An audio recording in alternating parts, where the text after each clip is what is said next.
కపిరాజు చందమామ కథ. ఒకానొక రాజుకి 7 భార్యలు. ఆయనకు అన్నీ ఉన్నాయి కానీ సంతతి మాత్రం లేదు. ఇలా ఉండగా ఒక యతీశ్వరుడు కనబడి మంత్రమహిమ గల 6 అరటిపళ్ళు రాజుకిచ్చాడు. రాజు సంతోషించాడు. కానీ తీరా చూస్తే పళ్ళు 6 మాత్రమే ఉన్నాయి. వీటిని 7 భార్యలకు ఎలా పంచటం? అదృష్టవశాత్తు ఆ సమయాన కోటలో 6 రాణిలు మాత్రమే ఉన్నారు. చిన్నరాణి బంధువులింటికి వెళ్ళింది. ఆమె వస్తే చూసుకోవచ్చునని చెప్పి 6 పళ్ళు ఇచ్చాడు. ఇంతలో చిన్నరాణి వచ్చి తను లేకుండా వాళ్ళు ఇలా చేస్తారా అనే కోపంతో వాళ్ళు పారవేసిన తొక్కలు తినివేసింది. ఆమెను చూచి అక్కలు, ఏమిటి కోతిలాగా తొక్కలు తింటున్నది, దీనికి కోతిపిల్లే పుడుతుంది అని గేలు చేశారు. అన్నట్లుగానే 6 రాణీలకు చక్కటి బిడ్డలు పుట్టారు. చిన్నరాణికి కోతిపిల్ల పుట్టింది.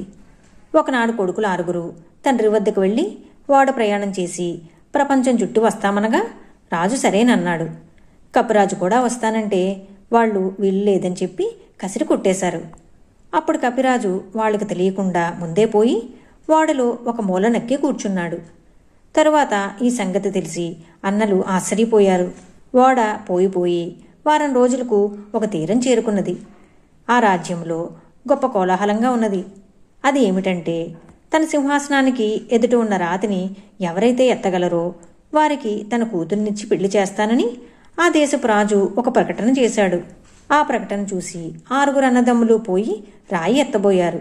కానీ కదపలేక తెల్లముఖాలు వేశారు.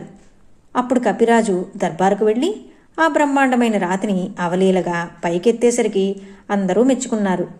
కపిరాజును పెళ్లాడటం రాజకుమారికి ఇష్టం లేకపోయింది. కానీ తను చేసిన ప్రకటన తప్పకూడదని రాజు కూతుర్ను ఒప్పించగా పెళ్లి జరిగింది. తరువాత కపిరాజు భార్యతో సహా వాళ్ళ దేశానికి బయలుదేరాడు. ఓడ వెళ్ళి ఒక ద్వీపం చేరుకున్నది. కపిరాజుకు ఆ ద్వీపాన్నేలే రాజుకూతురు కనబడింది. ఆమె సౌందర్యవతి మాత్రమే కాక మంత్రవిద్యలో ప్రవీణురాలు. ఆ కపిరాజు సుందరుడని, శాపవశాన ఇలా ఉన్నాడని గ్రహించి అతనిని పెళ్లాడటానికి ఆమె నిశ్చయించుకున్నది. ఆమె తన ఉద్దేశాన్ని కపిరాజుకు తెలిపేసరికి అతను సమ్మతించాడు. పెళ్ళైపోయింది. ఈమెను వెంట పెట్టుకుని కపిరాజు ఓడ వద్దకు పోయేసరికి పెద్ద భార్య విచారంగా ఉండడం చూసి రెండో భార్య, అక్క, నీ విచారానికి కారణమేమిటి? నీ భర్త కురూపుగా ఉన్నాడనేనా లేక మరేదైనానా అని అడిగింది. అంతకంటే ఏమి కావలే అని పెద్ద భార్య అనేసరికి కపిరాజు జన్మను గురించి రహస్యంగా చెప్పి ధైర్యంగా ఉండమన్నది. చిన్న భార్య మంత్రబలం వల్ల కపిరాజు కోతి చర్మం ఊడి కింద పడిపోయింది.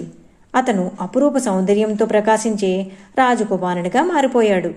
ఈ మార్పుకి భార్యలిద్దరూ సంతోషించి ఆ రాజకుమారుణ్ణి భక్తితో సేవిస్తూ అన్యోన్యంగా ఉన్నారు. ఈ కథ మీకు నచ్చినట్లయితే లైక్ చేయండి, షేర్ చేయండి. మరిన్ని మంచి కథల కోసం మా సంపత్ ఛానల్ సబ్స్క్రైబ్ చేసుకోండి.